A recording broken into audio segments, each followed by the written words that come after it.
Hi there, I've got Samsung's $230 Galaxy Buds 2 Pro here, which I keep referring to as the Galaxy Buds Pro 2 because that's what I think the second generation of the Galaxy Buds Pro should be called. But hey, I don't get to name products, I just review them. And I will say that these buds have an all-around better design than their predecessor, which just didn't fit my ears all that well with the ear tips that were included. Not only are they 15% smaller, but they weigh slightly less, 5.5 grams per bud versus 6.3 grams, and have a soft to the touch matte finish on both the buds and case that gives them a nicer feel and makes them a bit more grippy. And that finish also makes the compact case a little less likely to slip out of your hand, and more importantly, it helps keep the buds in your ears a little more securely. And thanks to their new shape and smaller size, I was able to get a tight seal with the largest set of included ear tips and didn't have to supply my own.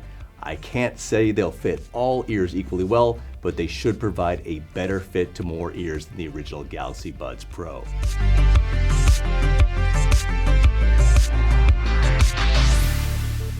Aside from the revamped design, Samsung is touting the Buds' improved noise canceling and support for 24-bit high-resolution audio.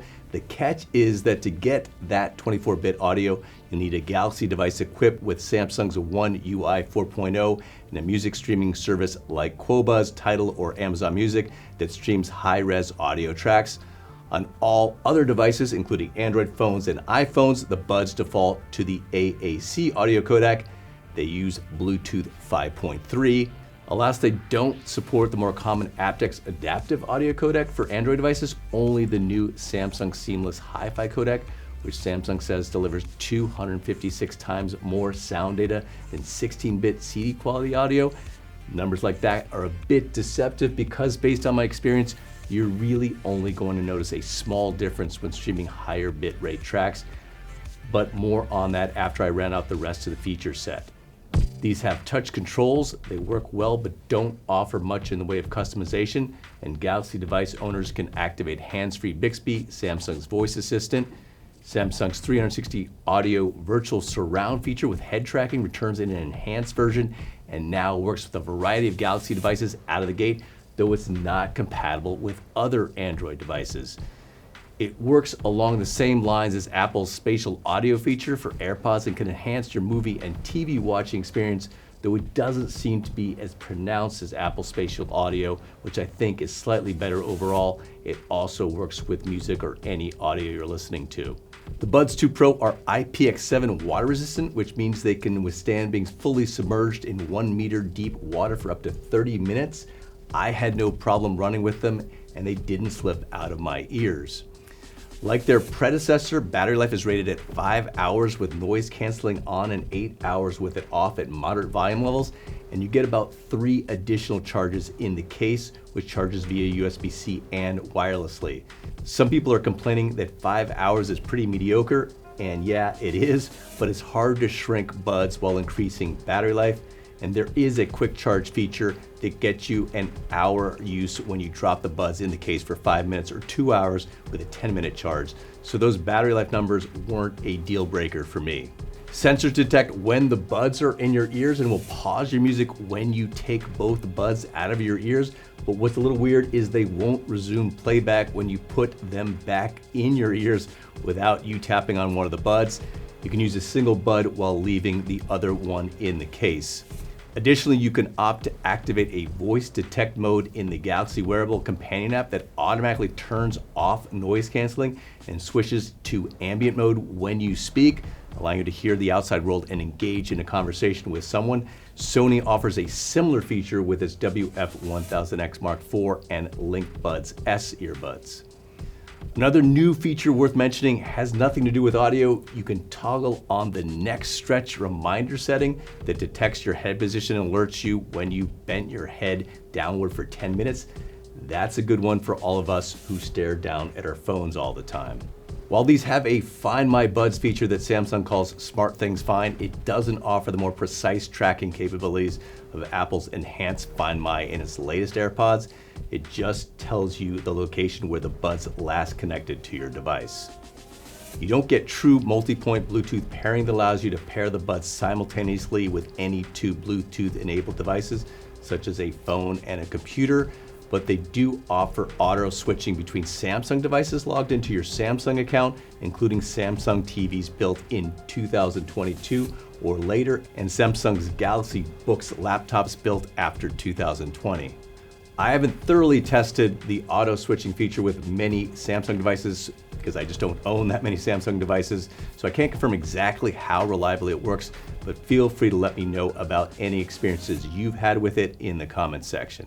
Samsung says it's improved the noise canceling on the Galaxy Buds 2 Pro by 40%. It calls it intelligent ANC now.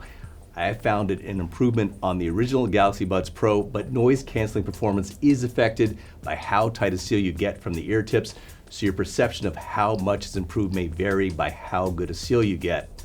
I thought the noise canceling was close, but not quite there with that of the noise canceling of the Sony WF-1000X Mark IV buds, but it did a good job muffling a variety of noise on the streets of New York and in the subway. You can turn the noise canceling off or activate ambient mode, the equivalent of Apple's transparency mode, which I thought sounded pretty natural, but there's no setting to adjust noise canceling levels. It automatically adapts to your environment.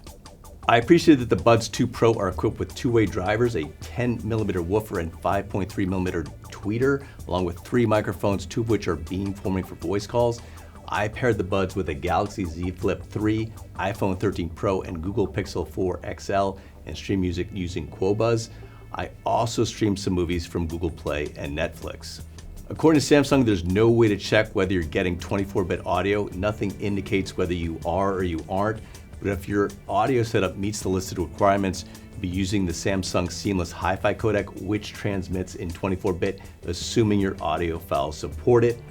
I found it irritating that there's no way to tell what bit rate you're streaming at, but I'll have to take Samsung's word that I was getting 24-bit audio. I did notice a small difference when streaming tracks from Qobuz with the Galaxy Z Flip 3. However, using the iPhone 13 Pro, the sound quality was also very good with an amply wide soundstage. I went back and forth with different tracks, and the Flip 3's sound came across slightly more accurately, with a touch more detailed depth and clarity. The bass is punchy and well defined, and I didn't experience any noticeable distortion at higher volumes.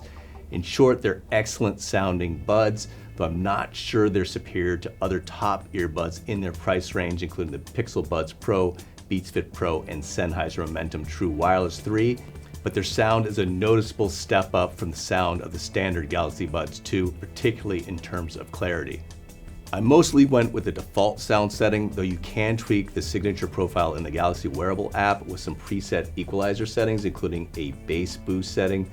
The truth is, a lot of these premium priced earbuds are starting to sound pretty similar, and it's really the fit and how they fit your particular ears that's going to make you like one more than another. Once again, Samsung has delivered a set of Galaxy Buds that work well as a headset for making calls. They have good voice pickup from the beamforming microphones while providing good background noise reduction. Callers said they could hear me relatively clearly in the noisy streets of New York, and the Buds did a decent job reducing wind noise. They're in the upper echelon in terms of voice calling performance. I'm in the streets of New York City here, and I'm talking to John Falcone, a fellow editor. How do I sound, John? There's a little bit of wind in the background here, and some traffic is going by. Well, if you're on a fairly noisy city street, I'd have to rate the experience on my end as very good to excellent. Just hear a very slight kind of hiss that we sometimes get with noise canceling, but your voice is coming over loud and clear. No artifacts or distractions, and just a really good experience for the listener on my end. All right, I'll talk a little bit more now. As the traffic goes by, you can see there's a lot of traffic, a little bit of wind here.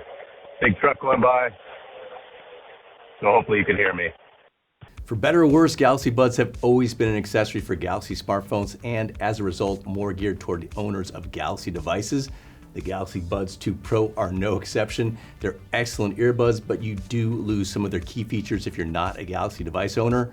For that reason, it's easy to see them as the Samsung equivalent of the AirPods Pro, which may very well get some sort of high-resolution wireless streaming option with the arrival of the AirPods Pro 2 that will likely use proprietary Apple technology that only works with its devices.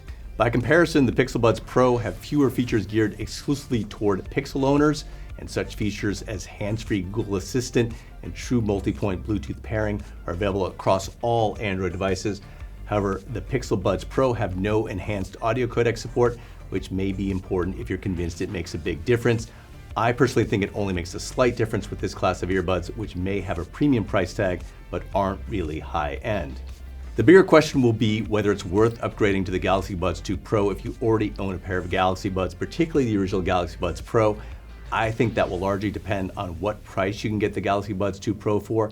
While their list price is $230, Samsung is currently offering trade-in deals of any Galaxy Buds in any condition that bring their price down to around $155, and you can often get deals on them as part of a bundle with a new Galaxy phone.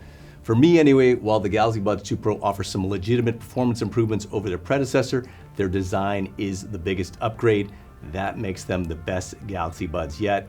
But let me know what you guys think. If you're a current Galaxy Buds Pro owner, are you going to upgrade to the Buds 2 Pro? And would you still consider getting them even if you're not a Samsung device owner? Sound off in the comment section. And if you're interested in any of the products mentioned, check out the description below for links on where to find them. And you can get even more details in my text review on CNET. Lastly, if you found this video informative at all, hit the like button and subscribe if you haven't already. I'm David Carnoy. Thanks for watching.